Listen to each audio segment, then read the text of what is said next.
Welcome to Yamuna Murali kitchen. இப்போ செய்தி காட்ட போகிறது கொண்டக்கடலை சுண்டலுங்க. கொண்டக்கடலை சுண்டல் கொண்டக்கடலைன்னு சொல்லுவாங்க, இல்லைனாக்கா மூக்கடலைன்னு கூட சொல்லுவாங்க. ரெண்டு விதமாக சொல்லுவாங்க. ஒவ்வொரு ஊரில் ஒவ்வொரு மாதிரி ஒவ்வொரு பேர் வச்சு சொல்லுவாங்க. அது எப்படி சுண்டல் செய்யுதுன்னு சொல்லிட்டு செய்தி காட்டுறேன் நான். ஏன்னா நவராத்திரி வருது இல்லைங்களா, அதுக்கு எல்லோரும் தினமும் சுண்டல் செய்யணும், ஒவ்வொரு விதமான சுண்டல் செய்யணும். அதுக்காக நான் இப்போ இன்றைக்கி செஞ்சு காட்டுறேன். அதில் வெங்காயத்தை போட்டிருக்கேன். நீங்கள் வெங்காயம் போடாமல் சாமிக்கு பூஜைக்கு மட்டும் வைங்க. இப்போ செய்து காட்டுறேங்க. மூக்கடலையில் சுண்டல் பண்ணி செஞ்சு காட்டுறேங்க. இப்போது பாருங்கள், இது ஊற வச்சுருக்குது. மூக்கடலை எதில் ஊற வச்சணும், நைட்டை அந்த தண்ணியை ஊற்றி வேக வைக்கிறேன். வேக வச்சுட்டு வடிச்சிட்டு சுண்டல் செய்கிறேன். அந்த தண்ணியை எடுத்துகிட்டு ரசத்தை சிப் பண்ணுறேன் நான். பாருங்கள், அதுக்கு உப்பு போட்டு வேக வைக்கிறேன் நான். உப்பு தேவையான உப்பு போட்டுலாங்க. போட்டுட்டு ஸ்டவ் ஆன் பண்ணிக்கலாம். ஸ்டவ் ஆன் பண்ணிடலாம். இப்போ வெயிட் போட்டுலாங்க. இதில் 3-4 விசில் வரட்டுங்க. ஹை ஃப்ளேமில் வச்சுக்கிறதுனால 4 விசில் விடுறேன். ஸ்லோ ஃப்ளேமில் வச்சுக்க கொஞ்சம் 3 விசில் வந்தால் போகும். இது ஹை ஃப்ளேமில் வச்சுருக்கேன் நான். கொண்டக்கடலை வெந்து போச்சான்னு பார்க்கலாங்க.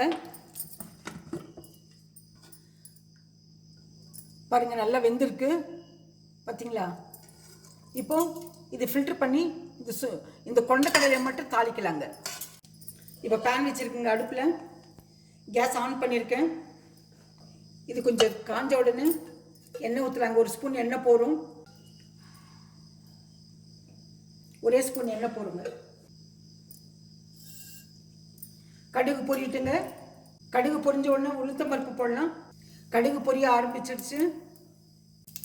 இப்போ உளுத்தம் பருப்பு போடலாங்க.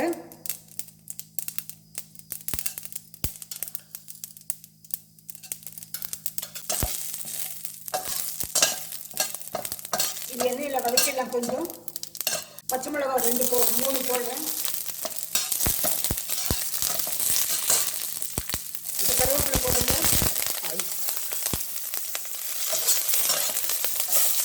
வெங்காயம் போடுறாங்க.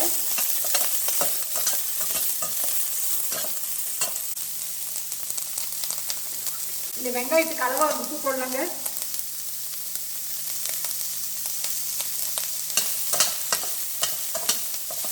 கொண்டக்கடலை முதல்ல போட்டு வேக வச்சாச்சு. அது கரெக்டாக இருக்கும்.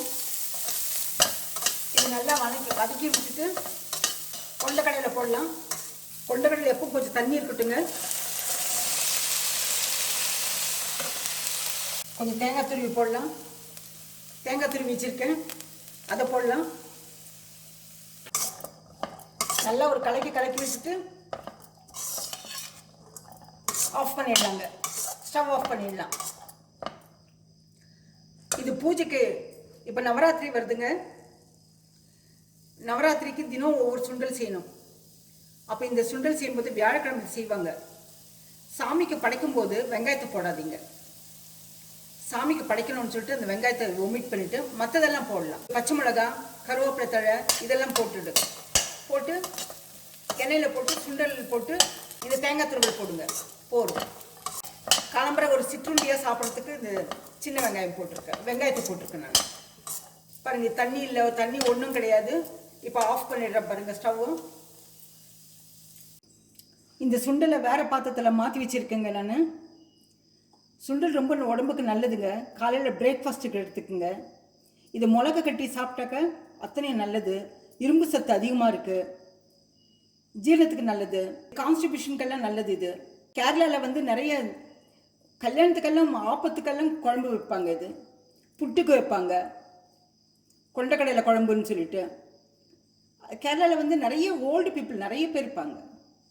இதெல்லாம் சாப்பிட்டுட்டு இந்த ரெசிபி பிடிச்சிருந்தா லைக் பண்ணுங்கள், ஷேர் பண்ணுங்கள், சப்ஸ்கிரைப் பண்ணுங்கள், கமெண்ட் பண்ணுங்கள், பெல் பட்டன் மறக்காமல் ப்ரெஸ் பண்ணுங்கள்.